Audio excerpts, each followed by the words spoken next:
In the previous episode, Ezekiel saw the heavens open by the river Chebar in Babylon. He witnessed a vision of 4 living creatures, wheels within wheels covered with eyes, and above them all a throne of sapphire with a figure like gleaming fire. He ate a scroll of lamentation and woe and was commissioned as a prophet to the exiles. Now he will become a living sign, acting out through his body the doom that awaits Jerusalem. The glory has come to Ezekiel in Babylon. But in Jerusalem, the glory is about to leave. God commands Ezekiel to perform a series of strange symbolic acts, street theater for the exiles, prophecies in flesh and action rather than words alone. Take a brick and lay it before you, and engrave on it a city, even Jerusalem. And put siege works against it, and build a siege wall against it, and cast up a mound against it. Set camps also against it, and plant battering rams against it all around. Ezekiel builds a model of Jerusalem under siege, a toy city surrounded by toy armies, a child's playset depicting catastrophe. And take an iron griddle and place it as an iron wall between you and the city, and set your face toward it, and let it be in a state of siege, and press the siege against it. The iron plate represents God's opposition. The prophet himself becomes the besieging army, pressing against his own people. This is a sign for the house of Israel. Every exile who passes by sees it. Jerusalem under siege, God against his own city. Then lie on your left side and place the punishment of the house of Israel upon it. For the number of the days that you lie on it, you shall bear their punishment. Ezekiel lies on his left side for 390 days. Each day represents a year of Israel's punishment. And when you have completed these, you shall lie down a second time, but on your right side, and bear the punishment of the house of Judah. 40 days I assign you, a day for each year. Then 40 more days on his right side for Judah. For over a year, Ezekiel lies bound, facing his model of besieged Jerusalem, a living prophecy, a body twisted into a message. And you take wheat and barley, beans and lentils, millet and emmer, and put them into a single vessel and make your bread from them. Siege rations, mixed grains, the food of desperation, baked into coarse bread. And your food that you eat shall be by weight, 20 shekels a day. From day to day you shall eat it. And water you shall drink by measure, the 6th part of a hin. From day to day you shall drink. Carefully measured portions, not enough, never quite enough, the slow starvation of siege.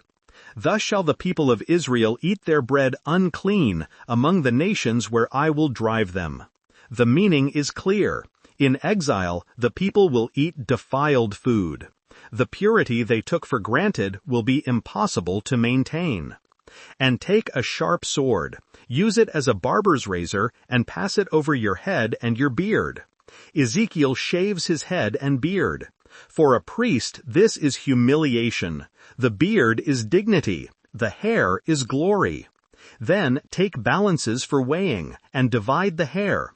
A 3rd part you shall burn in the fire in the midst of the city, and a 3rd part you shall take and strike with the sword all around the city. And a 3rd part you shall scatter to the wind, and I will unsheath the sword after them. 1/3 burned, 1/3 cut down by the sword, 1/3 scattered, with the sword pursuing. This is Jerusalem's fate. This is her people's destiny. Then God gives Ezekiel a vision. The Spirit lifts him and brings him in visions to Jerusalem, to the entrance of the gateway of the inner court that faces north. He sees the abominations being committed in the temple itself. Son of man, do you see what they are doing, the great abominations that the house of Israel are committing here, to drive me far from my sanctuary? The people are driving God away. Their actions are forcing the glory to depart. Ezekiel sees elders worshiping images in secret chambers. He sees women weeping for Tammuz, a pagan fertility god. He sees men with their backs to the temple, facing east, worshiping the sun. The temple, the house of God's presence, has become a temple of idols.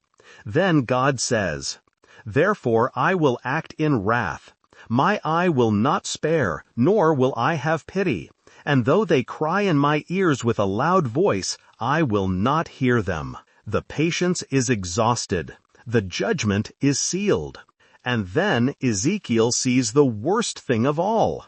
The glory of the God of Israel had gone up from the cherub on which it rested to the threshold of the house. The glory moves. The presence that dwelt above the ark, between the cherubim in the most holy place, rises and moves toward the door. And the glory of the Lord went up from the cherub to the threshold of the house. It pauses at the threshold. It hesitates. It does not want to leave. Then the glory of the Lord went out from the threshold of the house and stood over the cherubim. And the cherubim lifted up their wings and mounted up from the earth before me as they went out, with the wheels beside them. And they stood at the entrance of the east gate of the house of the Lord, and the glory of the God of Israel was over them. The glory pauses again at the east gate. One more hesitation, one more moment of reluctance. Then the cherubim lift up their wings with the wheels beside them, and the glory of the Lord went up from the midst of the city and stood on the mountain that is on the east side of the city, the Mount of Olives. The glory departs to the mountain east of Jerusalem. The temple is empty. The house that Solomon built, that generations worshipped in, that the people trusted as their guarantee of safety, is now merely a building. God has left. This is what Ezekiel sees. This is what he must tell the exiles. The temple they dream of returning to is already abandoned. The glory they long for is already gone. But here is the strange hope. The glory that left Jerusalem has come to Babylon. The presence that departed from the temple has appeared by the river Chebar. God has not abandoned his people.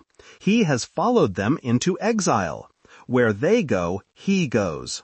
The temple can burn, the city can fall, but the glory remains with those who will receive it. Thank you for listening to this episode about Ezekiel's symbolic acts and the departure of God's glory from the temple. If this vision of judgment and strange hope has moved you, please consider subscribing and sharing this series with others.